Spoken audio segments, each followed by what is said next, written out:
Howdy, cosmic friends and neighbors. Welcome to the Franki 411 podcast.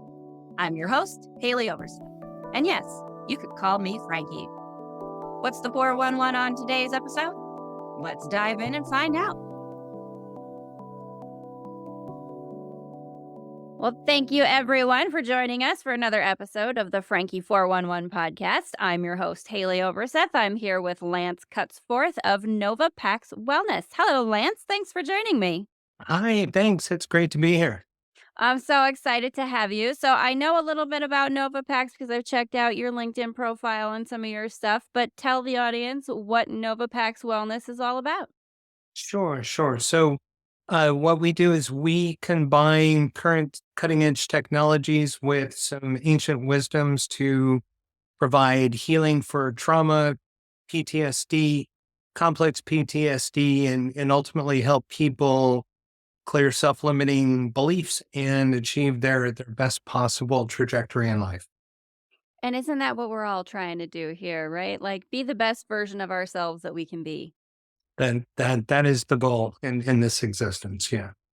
I love it. So tell me, how did you come to decide you wanted to found Nova Pax Wellness? Obviously, so like you have a little bit of a focus on, again, PTSD, helping veterans, helping, lesser served communities or maybe underserved communities when it comes to wellness and mental health in a lot of ways. What brought you to that? What was the lead up story? I think it was my own journey.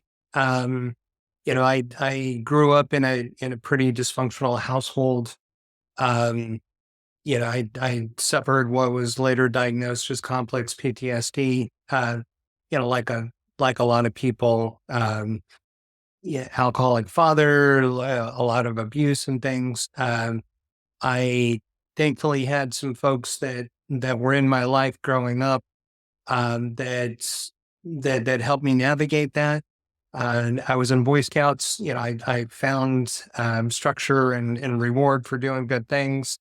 I was fortunate enough that our assistant scoutmaster was actually an elder of the Nez Perce people. I grew up in northern Idaho. Okay. And so he I think he saw some of the challenges I was facing, mentored me a lot, taught me a lot of the old ways. And that stuck with me. And so that was my first exposure to things other than Western medicine that could help us guide and heal. Then I turned 16, discovered girls, bought a car, and And forgot about all of that for a hot second, right? Yep. I went into the military, served there for a number of years. They sent me to college. I went back in, served as an officer. I went to Bosnia. I saw a lot of trauma. Wow. And it helped bring some stability and peace there, but saw the collateral damage of what people can do to each other. And that definitely had an impact. Moving through life, I felt very called to help others that were struggling. I think a lot of us that are wounded want to help others get better, but we don't necessarily take time to fix ourselves first. Yeah, that is definitely, I think, something that happens to a lot of people. You feel your own pain and you want to help other people because you think you can heal yourself a little bit, maybe some ways in helping someone else. But it's true what they say, you can't pour from an empty glass. Absolutely. Or what's down in the well comes up in the bucket, right? That is true too. So I got involved in that space after I got out of the military. I did some advocacy work for veterans and, saw that the VA system was really broken and very pharmacologically based. And essentially, at the time I was in California, we saw a lot of Marines coming back from the Middle East, going to the VA and walking out with a shopping bag full of pharmaceuticals, and it was a polypharma lobotomy for a lot of people. They would walk in and then they're walking out with Norco and Dilaudid and Tramadol and Wellbutrin and Paxil and Ambien. and um, it wasn't doing any good, and in fact, it was doing a lot of harm. And so that started me on my journey to want to be a part of the solution, but realizing that if I, for me, if I followed the kind of the Western medicine route, I would be selling my soul without being a part of the solution. So that led me on a path of seeking education in what would be considered non-traditional ways, but it Mhm. depends how far back you go. It's Well, actually traditional ways, right? right, I was gonna say, in the great span of human existence, it's probably more traditional to go to those ancient medicines because they were used for such an extended period of time. We think that we're the pinnacle of everything in our Western culture in a lot of ways, but we don't really like to look at the fact that the time that we have had a lot of our technologies is really quite small compared to, medicine of other ancient cultures and even things like sound medicine and things like that if you go back to, like, ancient Egypt. Mhm. Absolutely. So it, the long circuitous path, I ended up eventually getting my degree in functional medicine, my doctorate in functional medicine, and worked in some other spaces, allergy testing, immunotherapy, things that lean more towards using the body to heal itself. Mhm. Uh, yeah, there was a series of events that happened about a year ago that kind of brought me back to why I got into this space to begin with. And then it was burn the boats. Let's go for why we were here to begin with, Mhm. and really focus in on mental wellness and helping clear trauma and move forward. And um, so then that started another journey. And I I took a kind of a quantum perspective. So instead of, the scientific method or the Western method of, well, let's take this one thing and let's figure out what percentage and test it to death. Mhm. Well, why don't we combine non-competing modalities together? Let's come up with an entourage of things that complement each other and apply that.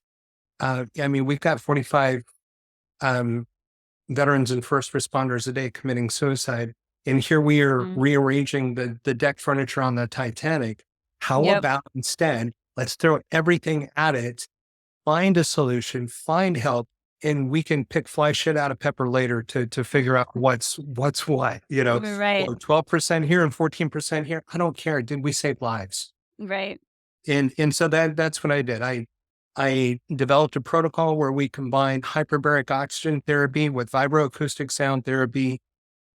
We were initially looking at ketamine, but um, this will be the first podcast that I announced we're actually going to be using xenon, which is a noble gas, Okay, yeah. aspirated xenon therapy, and then cranial electrostimulation. So Can it, you talk a little bit about I've never heard of that before. The xenon. Yeah, the xenon therapy. I've never heard of that being used. Can you talk a little bit about that? Sure. So xenon is a noble gas, and it's created when supernovas explode. So it's been around since the beginning of the universe. Mhm. Um, and the Russians have been using it for the past 45 plus years. They use it with their athletes, which is why they dominate on the world scene. Um, Interesting, okay. they use it with their Spetsnaz or their special forces.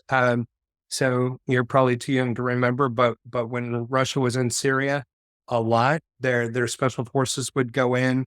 They would get beat up. They would go back to Russia, and then those same teams were back in Syria again, just refitted and strong as ever. And it's because they were using xenon therapy. Boris Yeltsin, for both of his heart surgeries, was given xenon for anesthesia because xenon is a noble gas, it does not biologically bind with anything in the body, yet it optimizes the performance of serotonin, GABA, dopamine, and NMDA receptors. So, Very interesting. and it greatly enhances microvascularity in the brain and actually throughout the whole body. So it is, nobody knows for sure how it does it. It just really optimizes neurological performance and it does not bind to any neuroreceptors. So the euphoria they experience of using xenon in low doses is similar to nitrous oxide. So it's a Okay. very blissful experience, but it doesn't bind like nitrous does. So there's no vitamin B12 leaching or any nitrous hangover, for folks that may or may not have done whippets somewhere along the line. Right. Yeah. That's really interesting. And so does that and I'm not sure whether or not you necessarily have, studies or the first thing that I think about is like the idea of neuroplasticity, right? That like you can rewire your brain essentially if you have kind of the right new structure that you need when you're trying to like release some of these old traumas and things. So does this xenon therapy do you know, does it assist in that with that the neuroplasticity, that rewiring things to be of the more positive mindset or of the capacity to let go of the trauma? Absolutely. So xenon greatly enhances neuroplasticity.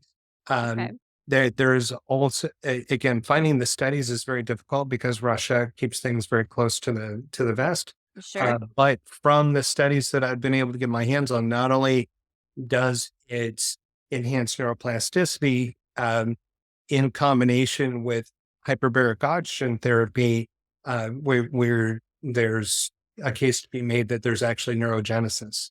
So there's actually the production of brain cells, because ultimately that the reason that we put together this combination of modalities is an hour spent in hyperbaric oxygen, you double the number of undifferentiated stem cells in your body. And so you hyperoxygenate, cells are performing better because you're oxidizing free radicals with the additional oxygen that's there. We're doubling the number of undifferentiated stem cells so that when we get the trigger for neuroplasticities, the trigger, hey, let's go ahead and do some repair here. Now we've got all the building blocks already preloaded into the body because we've got these mitochondrial stem cells or undifferentiated stem cells that will get that micro signal for repair, and then they'll express and turn into the type of cells that are needed for repair. When we're little, we've got lots of stem cells running through our body, which is why, Right. like, if you look at scars from when you're little, they're like little white lines. And, as you get older, you've got fewer stem cells. So the body relies on collagen. Collagen's like your body's duct tape. And that's why we get Right. more keloided or larger scars when we're older, because the body's grabbing the duct tape instead of having undifferentiated stem cells that can go in and express and turn into the type of cell that's needed for repair. That is fascinating. I mean, so that has to have also other and so obviously that's why Russians are using it, right? It's not just the neuroplasticity, but essentially all of the cells in your body can benefit from having those additional stem cells because anywhere that you need that repair is where those stem cells are going to go. Right. So the hyperbaric oxygen gives the stem cells. The xenon optimizes performance of all of the cells. So This it's kind of is like, fascinating to me. This is when I think of like the neuroplasticity kind of things, I usually think of like Dr. Joe Dispenza. I don't know if you know, sure. his work's obviously more in the meditative sort of realm, right? But when you're dealing with something like trauma and PTSD, you can't always. I mean, I know I'm someone who has this issue that going the meditation route can be a challenge because getting your frontal lobe to stop talking at you like nonstop, right? Quieting the mind can be really difficult. And if you're experiencing something like trauma or PTSD, obviously there's that added heaviness, that painfulness that, meditation might not, for the things where meditation is maybe too subtle, I guess I would say. Like that is where you can create the same healing and the same neuroplasticity, but in a more, I don't want to say chemical way, but with assistance, Sure. essentially, right? Like a more Well, assistive way to get your body and your mind into that place. I was just working. I'm an alumni of Heroic Path to Light, which is an organization founded by Justin Lepre that uses entheogenic medicines to help veterans and first responders find healing for their trauma. And I was just at a retreat and talking with some of the guys, and you know, um, for those that struggle with PTSD or depression or some of these traumas, I liken entheogenics or plant medicines or Xenon or things like that, um, it's kind of like being an airborne soldier, right? So you can throw a rucksack on your back and you can road march, road march, road march, road march to get to your objective where the work's to be done. Or you can get in an airplane and fly over, drop in a parachute and land. And Mhm. so the entheogenics are more like that airborne route. It gets you to where you can do the work quicker. Now the Mhm. work still needs to be done because again, Western mindset is, well, the medicine will fix us because that's what Mhm. we've been conditioned to believe. No, the medicine is just the catalyst to get to the place where you do the work. We're the medicine Right. It ultimately. all healing is self-healing, right? Like, the And, placebo effect is the entirety of how it all really works in the end. well, sure, because ultimately because it's our perception. You've got Mhm. 100 billion brain cells. So whatever method it is that you get to the point where you can believe that you're healed. So yeah, you're right. It's all placebo when you get down to it because it's all based on our perception.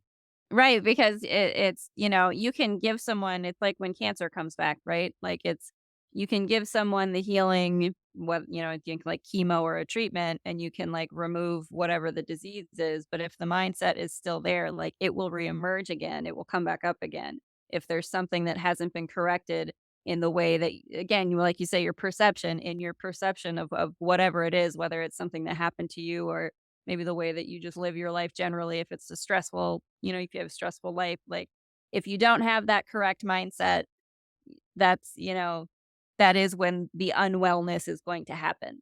Sure. Well, in that mindset, that perception, if I work with my patients with and I present to them what I call the available tool theory. Mhm. So essentially, as we go through life, if we think of our call it your ego, your personality, your default mode network, your survival instinct, whatever you want to call it, it's the same thing. Right. Just depends on what theory you This subscribe to. human avatar that I am right now and the experiences I clump together with it. Right, right. It's series of patterns, right? And so Mhm. from the age of 0 to 9, if we think about what that is, we'll just call it our ego for now, as like a piece of metal in a forge. And so from 0 to 9, it's very pliable, it's warm, and every significant emotional event we have is like a little hammer that starts to form it. So Mhm. I went to kindergarten and I got a gold star today. Tink, tink, tink. I got to go Yep. to Disney World and I met Tigger. Tink, tink, tink. Dad just beat the crap out of mom. Tink, tink, tink. There's no food in the fridge. Tink, tink, tink. I just got in really bad trouble and got the shit beat out of me. Tink, tink, tink. So all of these things form us. And by the time we're about 9 years old, then it cools off. And so every time we're going through a significant emotional event, either bliss or trauma, we're going to look around for tools to help us navigate it. And we're going to pick up those tools while we're pliable. And then when we cool off, now those tools are locked in our hands. And that's what we use. And they stay locked in our hands until we have another significant emotional event. So whatever that tool is, if that tool is being dishonest, man, we're going to use the hell out of that tool. If it's lying, we're going to use that. If it's excelling in sports, we're going to use that tool. If it's getting straight A's, whatever the Yep. tool is to help us navigate. And then now Whatever that the we permission slip is that allows you to, sort of deny whatever the ugliness is that you're not facing and just continue to skate by, right? right, right. And not every significant emotional event is trauma. Some are bliss, like, oh, that girl likes me. Well, suddenly I discover Mhm. shower and aftershave and underarm deodorant, right? Oh, Yeah, yeah. right? My first love, she just moved in with me. So now I'm going to start cleaning up around the house. And, Yep. so not every significant emotional event is trauma based. Those are the ones that have the most significant. That's typically when we tend to really scramble around for tools. For those of us in the military, you go through, basic training is an extended significant emotional event that takes people that are used to staying up until 2 in the morning playing video games and eating pizza and drinking beer. And suddenly you're going to bed at 9 o'clock at night. You're waking up at 4 and you're working out, you're getting in good shape. And so you get formed again. You go through some shit and then you look around for tools. And a lot of times we pick up alcohol or other errant behaviors to self-soothe because those are the tools that are available. Mhm. So plant medicines um, create a significant emotional event where we can look inward and we've got pliability. And when it's surrounded with strong integration, now there's a new array of tools and somebody to teach you how to use the tools.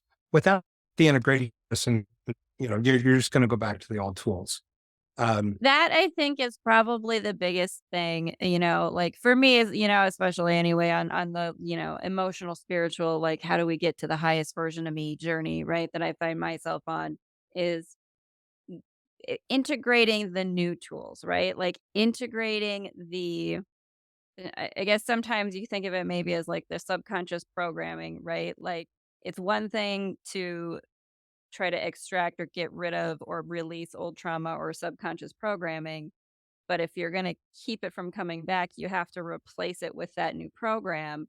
Okay, well, what's this new program then that I have to integrate? And how do I integrate that in a sustainable way, right? Like that's the big thing is that you want to create sustainable and lasting healing. You want to create something that's not just the fleeting cover up that pharmaceuticals are. 100%. And that's the work.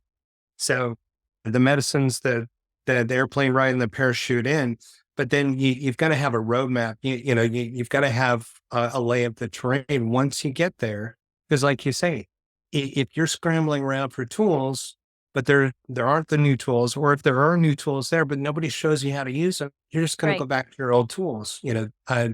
Because I it's familiar and you know how to use them. You recognize they don't serve you as well as the new ones might, right? But if like you say, if nobody teaches you how to use the new tools, how do you integrate that knowledge and practice it and become good at it? wait, one of the, I'm a prior infantry guy, so word pictures work in my head better, and I tend to be able to communicate with other knuckle draggers like me a little easier, Mhm. using them. And so something that I use, I say, look, um, an axe is a great survival tool. If you're out in the woods, an axe you can use to cut down branch yourself a shelter. You can use it to defend yourself. You can use it to Hunt with um, like, yeah, hunt, clean game. If you want to build a 2,500 square foot house, to move from survive to thrive, that axe isn't going to serve you. You need to put it down and learn how to use power tools and learn how to drive a dump truck and all of those things. But mhm, if somebody lays out all of these great tools, but nobody teaches you how to use them, and you're swinging this circular saw around by the cord because you don't know what the hell to do with it, then right. you're like, screw this. I'm going to go back to the axe because I know the axe, and I'll go Mhm. back and live in my little lean-to. And so people tend to surrender their potential to thrive because that they're not integrating. Um, That I do love that you and it's not just knuckle draggers who need the visuals, I promise you. I'm a very highly visual person too. I think that we as humans kinda need the abstract pictures to go along with the word stories a little bit for the that's why we had to create film and video and all the things that we do now, right? Because it just helps us it's part of that integration process. So I do appreciate the visuals, they are helpful. well, thank you, thank you. So tell So me yes, yeah, go ahead. well, go ahead. No, So continue I because was, I find this all really very fascinating because it is very much kind of a new take on sort of again the neuroplasticity ideas that I know from more of a sort of meditative realm, but like this is more of I don't know, would you call it alternative medicine or it's kind of I guess it's kind of hard to pin it down, right? It's just not it's Western medicine, but it's using new technologies with more of an ancient mindset. Yeah, because if you look back at the ancient cultures, there was much more community, and, and community is key. So, as we kind of worked our way through history, we would pull things that became available to us to help optimize our healing and performance, but it was always done in community, and mhm. we've lost that. For all of the technology that we have that connects us, we've never been more alone.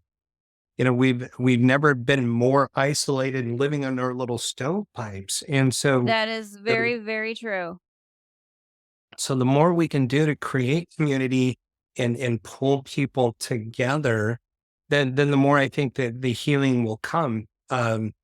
So what is it we do? We provide catalysts for healing. There are many roads to the same destination. We Mhm. just all need to be focused on getting to that destination, and that destination is togetherness and understanding and love and compassion.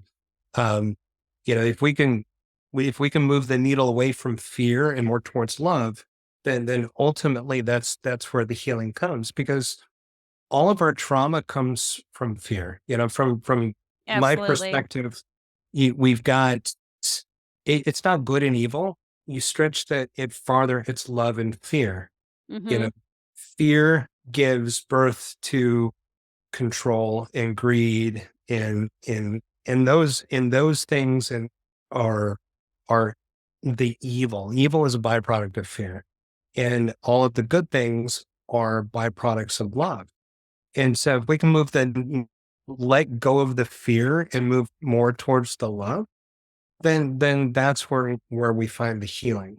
Um, I love that. I could not agree more. I think that's such a it's definitely something that I focus on a lot too, is that idea that, everything that is in the survival mode that we kind of find ourselves in comes from a place of fear, right? And it's microcosm and the macrocosm, right? It comes from a place of fear on an individual level, and that is exactly why wars and things that cause this PTSD and awful things that happen to people, like that's where those things come from, why wars start. They come from a place of fear, and we fight over resources and the things that we think we need to survive, right, out of fear. Whereas if you can shift to that love frequency more and build that more community, if you can start it from a grassroots level, right, like what you're doing, and you can let that kind of expand, I do think that it's a great place for us to be, I think, as humanity in a space where we are recognizing our isolation despite our connectivity and looking for ways to build community, even just across, the digital world or in the digital realm, being able to shift because and I think we're doing that in a lot of ways too, even if you just look at the internet, there's a lot of ugly things that are possible, but I think we're all recognizing that and trying to create spaces that are more loving and more healing, and I do think that it's a wonderful thing. I love the way that you put that because I think it's so true of so many things. You can call it good and evil, you know, positive, negative, but really it's are you in a space of fear or are you in a space of love? yeah. And something that I work with people with, reactions are usually fear driven. There are very few things that you have to react to that quickly.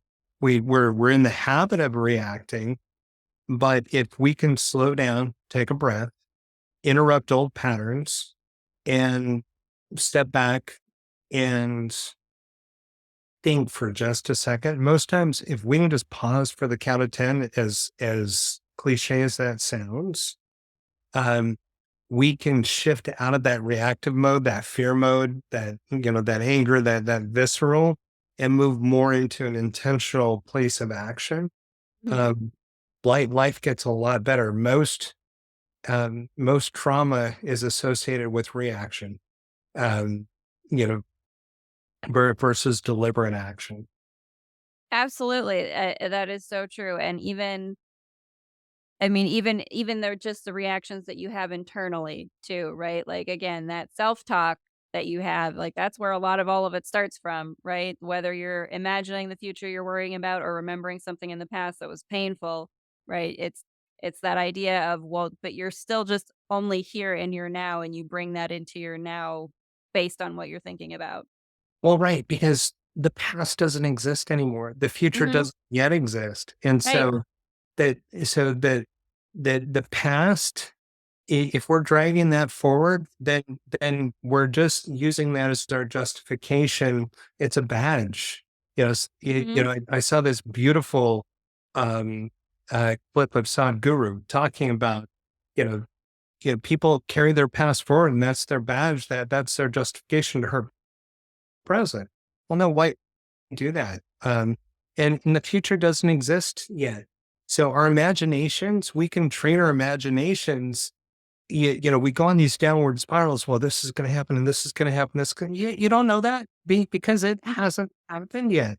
So just as likely something positive could happen instead of something negative. We always find what we're looking for. You know, I think that's 100% true. you buy a red car and then suddenly you see all these red cars on the road, right? Because Yep. the same number always existed. You're just more aware of them because It that's what depends you're on where looking you for. tune to, right? The radio's always playing all the channels. It's which one you tune to that is the one that you're gonna hear. Absolutely, absolutely. So we need to be intentional about what it is we're looking for.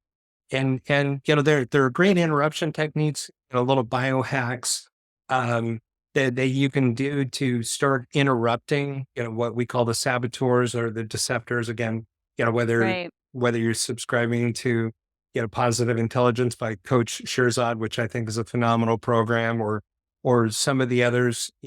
Tony Robbins talks about it. Rod Hairston Yep. talks about it. All of these great minds that understand how to reprogram the subconscious, Mhm. because the frontal cortex can tell the subconscious what to think and how to process things. And if it doesn't, then the subconscious will continue on the whatever things it does to survive. Even if they don't help us, the subconscious says, well, I got you this far, so we're going to keep doing this. Mhm. Uh, and if you're, if your subconscious embraces a state of chaos as your normal, then it's going to fight like hell to keep that. That's why so Mhm. many people who are used to that chaos and life is going smooth will self-sabotage because smooth is change. And their subconscious says, oh, no, no, no, that's not what we're used to. That's not our survival mode. And so it'll screw shit up to get back Because to we're its baseline, right? right. No, that is definitely true, and I know that that's something that, like, again, is something that I work on in my personal life, interrupting those cycles and those loops, and sometimes the biggest thing is just to be able to recognize when you're in it, right? Like, sometimes that's the hardest thing in this place where you need to start from is just to give yourself credit when you recognize that you're in that old paradigm and go, "Oh, wait, okay, I know what this is."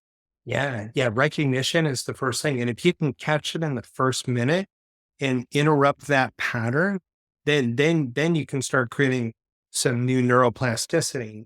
So you reprogram the brain because ultimately, your neurosynaptic connections. So if you have trauma to the brain, whether it's physical or psychological, if you ever hit your head when you were little and fell down and it sounded like a bowling ball, if you ever fell off your bike, if you're ever in a car wreck, like contact sports, hit your head on the cupboard when you're putting away dishes, the brain keeps score. And you can have micro shears. And so you've got neurosynaptic connections that are shared. And it's not necessarily enough to show up on an EEG or a QMRI, but it's enough.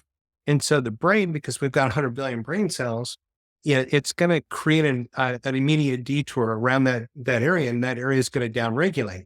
And so now you've got a detour. The neurons start following that, and that cuts a new neurosynaptic pathway, and that becomes the pattern. So That's fascinating, and so you kind of have these other areas then of the brain that are sort of like that, I mean, it's like they're shut down and you're losing additional space that you could be using. It's kind of like losing memory space, sort of, as you think, like, on a computer. yeah, yeah, yeah, and it's there, but then there are things that we can do to go back in and trigger, and so that's where the plant medicines, that's where the xenon, that's where transcranial electrostimulation, that's where other things can go back in and tell the brain, hey, let's go back and repair this. And the brain's like, oh yeah, which is why so many times when people journey with plant medicine or they have meditative states, they're different modalities, you'll get these crazy memories that you haven't had in 20 years. Like, "Oh, where did that come Yeah. from?"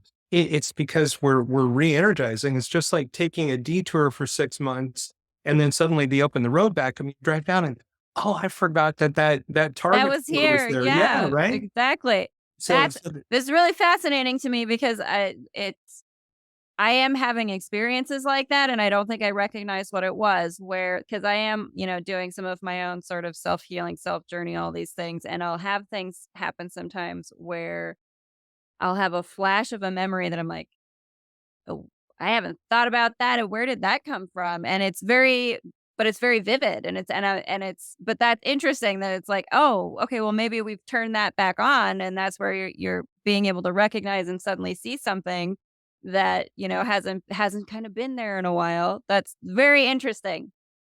Yeah, the brain is a beautiful, complex thing, and it's got all of these redundant systems in it. So when we take the trauma, hey, it's like, all right, we'll move around that. But because there's so much redundancy, it can just leave that and not necessarily go back and try to fix it Mhm. until we trigger it too and say, yeah, come on, let's go back and work on that. Another analogy I use, when we work in these spaces and use some of these modalities, if you've ever been skiing and you go down ski runs, it's a groove, it's a rut, right? And you Mhm. run that thing 3 or 4 times, and then you figure out how to optimize. Um, if you were to try to go off of the run, it's really difficult. But Right. if you were to get 7 foot of fresh powder, and then the next morning you go to run it, you don't have any grooves, you don't have anything. You get to chart your own course. Right. And so that's really what working in this space does is we're dropping fresh powder so that those old ruts are gone, and you can cut optimal paths to get, to um to get to the healing, get past those old patterns and those old behaviors. And so that's where the neuroplasticity comes in. And then if we can lock in new patterns that serve us better, Mhm. then when we cool off, then that becomes a habit, that becomes our identity, and it does the work for us, because now instead of fighting the subconscious has us moving The in. direction that you wanna go in the first place. Exactly, exactly. So you put that into the GPS, because ultimately 90 to 95% of what we do is driven by our subconscious. As much as Right. we think we're in control, 5 to 10% is here in the frontal cortex. The rest is happening back there. So let's program that, so the autopilot's definitely taking us where we want to go. I love that. That is a really great visual, especially with the skiing visual. And so can you talk a little bit more about, and I don't know if I'll say it, the electrocranial, because here's what my brain is gonna just immediately say is electroshock therapy, One Flew Over the Cuckoo's Nest, and I'm sure that's Yeah, not what it. sure. Right? Like, we don't wanna give that perception if that's incorrect. So tell me a little bit about what it actually is so that my brain can stop doing the, like, worst case scenario thing that it likes to do. Yeah, yeah. And no Stanley Kubrick going on here. No, no, no, we don't want that. So, our brain works on electrical impulse. And so if Oh, hold on just a second.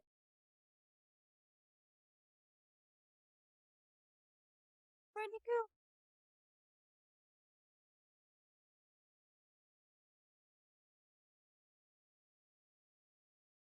We just had an electrical glitch.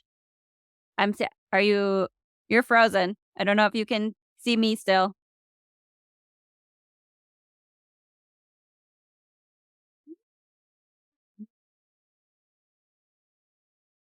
Yeah,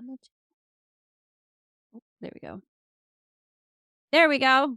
there we are. There we are. Sorry. No worries. Our brain works on electrical impulses, and so does the internet. And sometimes every once in a while, the internet's got a little bit of a, salty synapse somewhere, right? Sure, sure. But anyway, Anyway,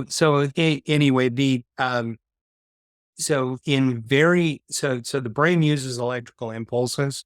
So very gentle, small impulses can encourage the brain to repair. So, the ECT therapy essentially is just taking sledgehammers to flies.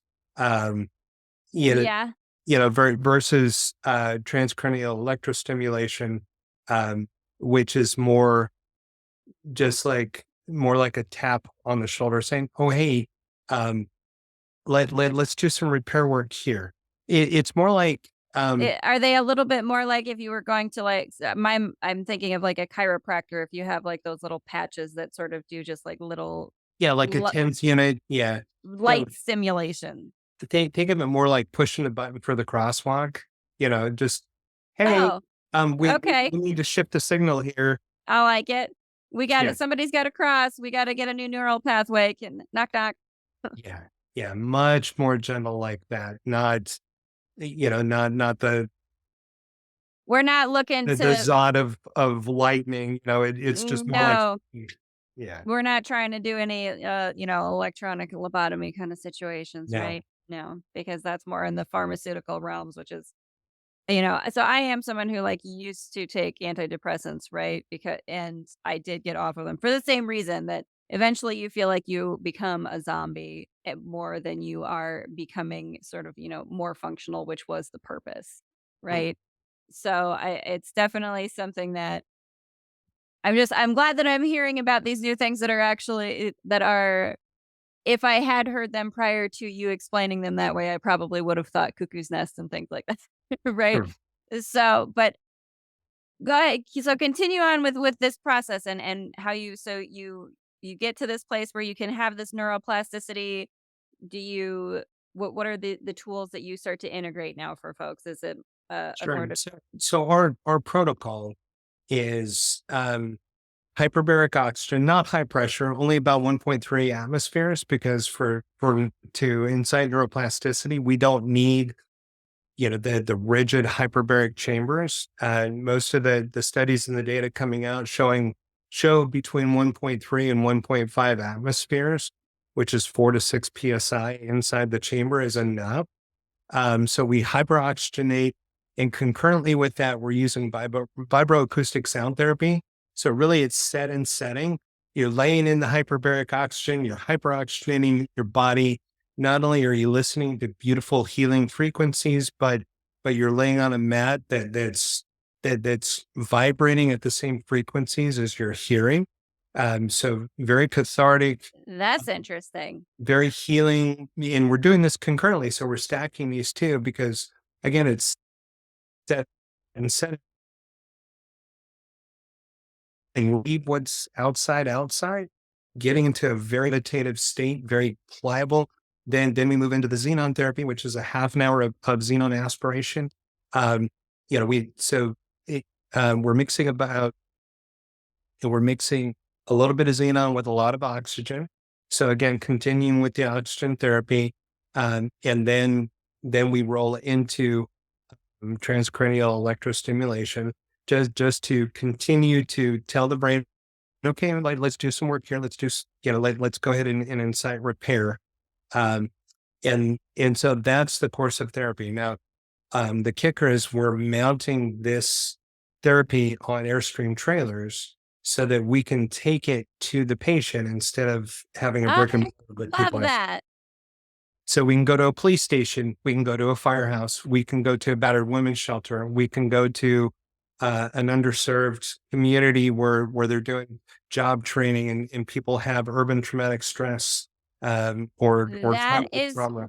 That's amazing. I really the mobile aspect of it, that is really cool. That's because I was just thinking to myself, like, man, this sounds like something I would love to try. Like, where do I gotta go? But like, you guys go to the patients. That is amazing. It, it, so it only takes 2 treatments. And so like a Monday, Wednesday, or Tuesday, Thursday. So we can set up in a place for a week. And then our integration counseling, it can be done virtually, just like we are now. So we leverage technology where it's appropriate. Mhm. Um, and so our patients meet with their therapist before they start their first session. And the beauty of Xenon and all of these things, there are no contraindications. I don't have to taper people off their SSRIs or the benzos or because there's Because no it doesn't attach to because there's no contraindication, because there's no um, i- i- biological interface with the Mhm. Z. The other word, I guess the metaphor is kind of like if you were to take fouled spark plugs out of your car's engine and Mhm. you were to sandblast them to get all the gunk off, and then polish them to a mirror finish and set the gap exact and put it back in, the engine's going to run better. Well, if you think Mhm. of every every neurotransmitter has a spark plug. You've got trillions of them in your body. If we were to do that to every last one of them to optimize their performance, how much better is your biological vehicle going to perform? So That's that, I love that. That's amazing. Well, and you're also I like that that you're doing that, the vibrational frequency where you're laying on a mat and hearing the same frequency, sort of like getting not just your brain that's like receiving these sound frequencies and translate, but like we have neurotransmitters all over in our body, like getting everything to sync up and like, okay, everybody, let's get on the same page here. We're going to do some cleanup. We're going to do some spring cleaning in here and we're going to get some of this stuff to refire in a different way. Like I really love that. This sounds just so fascinating to me. I am just so excited to talk to you after this and figure out how I can give this a try because it sounds amazing. well, and the things that we're offering, so like the vibroacoustic sound therapy, there's a wonderful company called 𝓕𝓻𝓪𝓷𝓼. And so we're using their mats with the hyperbaric oxygen chambers, but they also sell like a cushion that's it's like under $700 that does the same thing, the headphones and the cushion. So you can actually use that same therapy in home. So we kind of drop you in, but then that's something that you can acquire to continue the practice, I because love it's it. going to trigger you back to that healing event and help with creating these new neural pathways. I like that. I like the reverse engineering there. Trigger the peaceful event, trigger the happy event, right? Train yourself to be triggered into the good pathways instead of a trigger being the trigger into the trauma, Sure. right? Like Significant that's emotional events can be blissful just as easy as trauma. So right. if we can hit that Y in the road, but choose that blissful path instead of the Mhm. trauma path, then ultimately that can become your new norm. Right. I And then we love that. provide, and so then there's a takeaway. There's something that you can bring into your own practice at home, and the resources are within reach. Yeah, Right, Craig and especially Remedies done a great job. well, I was just thinking, like, when you think about, I mean, something that's under $700 is incredible when you think how very expensive pharmaceuticals can be if even in a very short period of time. I mean, like, for example, my sister has Crohn's and like the shot that she has to have on a monthly basis is incredibly expensive. And I'm sure there's a lot of people out there who have that same thing. Like under $700 for something that you could use at home continuously is probably cheaper than some of the pharmaceutical things that they are paying for in a month, right? And I mean, because we are in that place with our healthcare system. yeah, 100%. In your sister with Crohn's, my functional medicine background, yeah, we can talk about it after we're off the podcast No, because yeah, for sure. um, because ultimately, um, we in functional medicine, we refer to the gut as the second brain, Yep. and 95% of the serotonin in your body is produced in the gut. 7 of 15 serotonin receptor types reside in the gut. That's why, like when I you were did in not high know school that. and you're thinking about a test, it's like, oh, I didn't study for that test. And you get that dropping in the pit of your Yes. stomach. That's your second brain because all of that's activating. So if we can optimize our gut performance, these two are connected. And Right. so, you know, almost everybody is deficient in 𝓕𝓻𝓽𝓪, which is for your heart. We're deficient in magnesium, so we all need to be on mag-team. Um, we're all taking in wheat, corn, and soy, all of which are genetically modified here in the US Mhm. and are poisoning us. That's why there's so much Crohn's disease, there's so much celiac disease, there's so much wheat Yeah. sensitivity that wasn't around 100 years ago because our food wasn't genetically modified 100 years ago. Mhm. And so what we're eating Frankenfood instead of real food, Yeah. and our bodies are like, no, we're not supposed to have this. So This does not compute properly. and then eat, and the meats that we're eating that are being produced out of CAFOs, the omega-6s versus omega-3 in beef, and unless it's grass-fed or organic beef, is way out of whack. Mhm. And so that omega-6 is causing all of these issues in our body because it's out of proportion. So some simple diet modifications, and the other part is the produce that we're buying is so stripped of micronutrients because again, of corporate farming techniques. Mhm. If we would all just dig up the grass in our backyard and plant gardens using heirloom Mhm. seeds, your backyard, I don't care how small it is, your backyard could feed a family of 4 to 6 if it's planted with um, some of the vertical farming I was techniques. gonna say, I mean, they have some really amazing the vertical farming stuff that they do is really incredible, and then and man, if you can, when you talk about leveraging technologies, right? Like leverage the kind of, medicine technology that you have that is mixing the ancient techniques and the things that we have now that we know how to use, right? And leveraging because nutrition is something that, like, I know for me, definitely falls to the wayside, especially when you are caught up in the stress and the survival mode, right? Like, Mhm. nutrition is just not on your radar. It's whatever's available kind of thing, right? But it is true that the things that we and very much, especially in our country, because of the way that our food is so very processed, we definitely aren't feeding our bodies the things that our bodies would need to help us in a stressful situation either, or to cope with stress in a good way either, right? So it's I appreciate that you have a very holistic view that you're taking of this, that, like, mental, physical health, like, it's all together, right? It all works together, and you got to make sure all of it's running properly for things to be optimal. Sure. Well, and spiritual too. I mean, whatever that looks like, we all need to have a spiritual component to us. It's a three-legged stool. Yep. It's body, it's mind, and it's spirit. And Mhm. if one leg of the stool is creaky or non-existent, well, then it makes it really tough to balance on that stool. Right. So that stability comes from making sure we're managing all three properly. Um, but you're right, the physical gets overlooked so much, but the physical is so integral with the mental, Mhm. and nutrition is a piece of it. And it's not that it has to be that complicated. Um, Right. and it doesn't mean, we need to go on these massive, I'm purging everything bad out. Yeah. Just do less. Just less. Right. Just incremental, a little bit better here, a little bit better there. If you want to work, like, try to work in more of the vegetables and stuff, try to work in some more organic. Baby steps, right? A little bit of, like, what about Bob syndrome here, right? Right, baby step, Right? baby step. Baby steps to the elevator, that kind of thing. I love that reference. That's great. I love What About Bob, such a great one.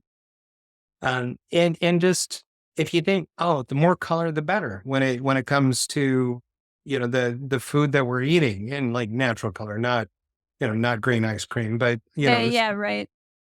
uh, in not red food dye, but just more natural color, the better when it comes to that. And if we, so it's like, well, no wheat, no corn. Well, so what are my starches? Well, sweet potatoes, even regular potatoes, because a regular baked potato, if you bake a potato and then so you twice bake it, taking a potato and cooking it twice turns it into a beautiful prebiotic that actually heals the gut. Um, So my love of twice baked potatoes is valid then. it is Fabulous. absolutely valid. That is your inner healer just speaking out, saying yes. I love it. Potatoes are definitely a friend of mine, sweet potatoes, and so I'm glad that you brought those up because those are definitely some favorites that I think sometimes get a little bit, get a bad rap a little bit just because they get turned into fries and all the other things. Yeah, it's all, and it's dipping them in a batter and then frying them. Those Yeah. things maybe aren't optimal. You look, rice is great. Mhm. Quinoa is beautiful. So there are other things that we can roll in. Riced cauliflower is great.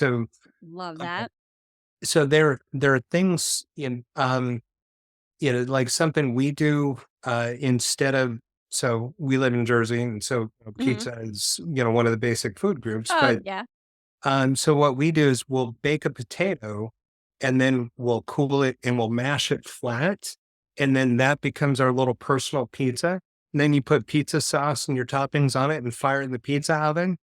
And I love that. That sounds fabulous. and it's great. And so, all right, so we're having a little pepperoni, we're having a little mozzarella, but in small doses, and in a nice, a nice pizza sauce. You can flip it the other way. You can do a nice white sauce and some fig and some prosciutto, so you can Oh, get creative yeah. with it. But you're not eating a starchy bread. You've got a Mhm. nice twice cooked potato that's a prebiotic that's going to help you digest all of that stuff that's going along with it. So it's I love moderation it. the key. Mhm. I love it. Okay, so and I'm sorry, I think I interrupted you back No, a little ways before there, but so once you're in again that space, so you're adding in the nutritional element, you've got the sort of neuroplasticity. What are some of the other tools then that you kind of let people sort of take away from that initial sort of maybe therapy process that they can kind of start integrating and carrying forward? sure. So coming through our protocol, we patient comes through, they're assigned with a therapist that or the therapists that we work with are trauma informed. So they'll do an intention call. Then they have their first session. The day after their first session, they've got an integration session. They have their second session, then a second integration session. So a total of 3 sessions with their therapist. Then we roll them into a 60-day program that is 10 to 15 minutes a day, where we're teaching them how to drop the old patterns, pick up new patterns, where we're teaching them concepts of, okay, so we've got this new behavior pattern that we're integrating. So we've got the 4 stages of integration. That's inception, deception, transformation, and identity, right? So Okay. inception is I've got this, I want to do this new thing. And Mhm. so that's unconscious incompetence, right? I want to learn to fly an airplane. Right. Unconscious, it's going to be great. I'm going to fly and I'm going to do all of these things. I'm gonna And then love there's it. deception. And so deception is conscious incompetence. Oh shit, this is hard. There's ground school and oh my gosh, I've got to learn all of this stuff and I don't think I can do it. And that's when all your deceptors and your saboteurs come in, things that are trying to keep you into your old way of doing things. Right. Then there's transformation, which is conscious competence. Okay, I'm starting to get there. I'm starting to get there. And I'm starting to get there. And then there's identity, which is unconscious competence. We just do it. Good example is when we learn to drive. Yep. So we're like 10, 11 years old. Can't wait to drive. I'm going to be, I'm going to have all my friends. We're going to go do all of this stuff. And then we go to driver's ed and it's like, oh crap, this is I hard. gotta do homework, I gotta memorize rules, I Oh, gotta oh my gosh. And I hit the curb 12 times trying to learn how to parallel park oh, and, yeah, and you know, hopefully not somebody else's car. yeah, and my driver's ed teacher's riding the chicken brake the whole time. I'm Yeah. driving, doesn't trust me. And then there's transformation where, okay, you're driving, but it's 10 o'clock, 2 o'clock, turn off the radio, shh, don't talk to me. Oh, you mirror, oh, I gotta merge onto the fire, Yep. and then when you get to identity, you can drive with your knee, you can be texting with one hand, you're eating a granola bar in the other one and yelling at the kids, through the rear view mirror in the back, Mm. And you because still somehow get from A to B, and sometimes you don't necessarily remember how you got there, you just did it. big because it's your identity. It's something you can just do. Um, so when we understand that we're in those stages, then we learn how to be able to step out of ourselves and say, "Oh, that's one of my saboteurs trying to keep me from climbing." I understand that, and so now I can interrupt that pattern. See, and that sort of discernment, right? Just the capacity to discern between, what is a motivator, right? What is something that's motivating me and what's coming from a place of fear and anxiety and it's actually that I'm acting out of that space instead of discerning the more useful space. And so like even just being able to tell the difference in those spaces is such a definitely a tool and something that you have to learn and practice and is definitely helpful to have somebody, you know, holding your hand just a little bit through it as you're starting, right? Because we all it's like the driving thing, right? You gotta have somebody there who knows what they're doing to make Mhm. sure that if you're not sure what to do and you need help or you make a or whatever, that you have somebody who can kinda guide you back to, "Nope, here's the new places that we're trying to go. These are the new paths that we're trying to take. This is how you do this." It and so having the, like you say, having the coach, having Yeah. somebody carry you through, and there, I've worked with a lot of great programs. Rod Hairston has a Growth U program that's great. Tony Robbins has great programs that do this reconditioning. Coach Shearzad with Positive Intelligence, he's got a great program. I'm working with a gentleman by the name of Mike Bledsoe. We're developing a program called the Mission After that helps military veterans kind of retool and reprogram, pulling some of these great techniques together. So they're, the key is we've got it, everybody needs to plug into something. And typically Mhm. a 45 to 60-day program helps us recondition, Mhm. helps us drop the old tools, pick up better tools. And then you loop back through again. Okay. So you set your intentions. You've got a couple of things that you want to drop and replace. You go through, you nail those, you loop back through because Yep. it's never over. But then the next time through, you're like, okay, I'm in deception. Coach Shearzad talks about the saboteurs and the sage, right? Right. So your saboteurs are, the victim, the escapist, the certainty seeker, the judge, Mhm. the people pleaser, all of these things. And if you can label them, identify them when they show up, and it's like, yeah, okay, I see I you. remember you. I remember that little demon that likes to live in the back of my mind. Yes, hi, hello, state your name. Now you can sit down. Kind of thing. Right. And and everybody, um, some of the other folks that I work with, we give them different names. My son calls his Pharisees, right? Um, Love it. because the Pharisees didn't want the change to come. Mhm. I've got another coach that I work with. He calls his pirates, right? And Oh, so I love it. it's like, yeah, and he tells his pirates, you can either swab the deck or walk the plank. And pick one. Get the hell off my ship. Yep. Um, yeah, I love that. I've got another fellow nerd who loves Transformers, so he calls his the Decepticons, right? Perfect. So they show up, and then Yeah, they yeah. turn into this nasty thing. Um, some call them dragons. Yeah, it's just if you can label it, whatever works for you, because then you can almost have fun with it after a while. It's like, yeah, all right, I see you. No, And that right, and that is I think that's a really great thing when you can start because when you say that there's work to do, right? Like you parachute them in to do the work. Sometimes the doing the work is the thing that nobody actually wants to do, and it's what keeps you from getting to your highest potential, right? So if you can find those little things, those little visuals, those tools that can make it a little bit more fun for you so that it's not a chore, so that it's oh, this is life. This is the process of life. This is the process of me figuring out the best version of me. And these are some really great tools to help me in that process, right? Like that's the space that I think we all ultimately are trying to get to. at 100%. When we can shift from life is happening to me to life is happening for me, then that's a huge victory. It's And a huge victory, and I think the next best step that we're trying to get to is life is happening through me, and isn't that exciting? yeah, yeah, I like that. I really like that a lot. And that's yeah, definitely where I think I'm trying to get to.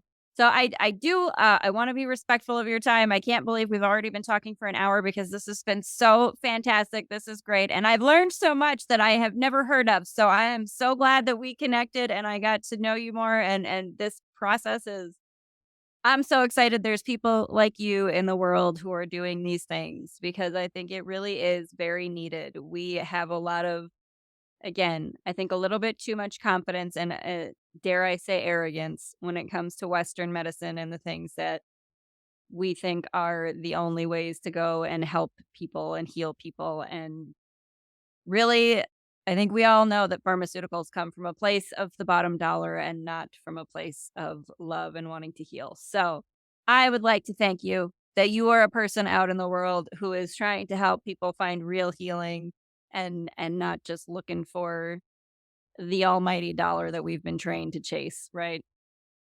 Thank you, Haleigh. And thank you, because people like you give people like me a chance to share what we're doing. And, light begets light, and light chases away the dark. And that's what it's about. I love that. I love it. Yes.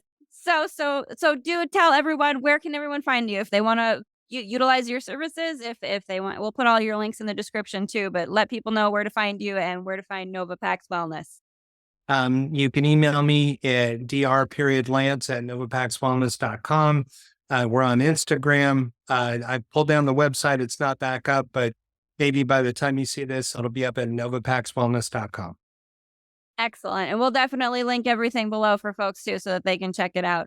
Thank you so much, Lance, for joining me. I really do appreciate it. This has been informative and fun, and a definitely very healing space just in and of itself being with you. So thank you so much. Thank you, Haleigh.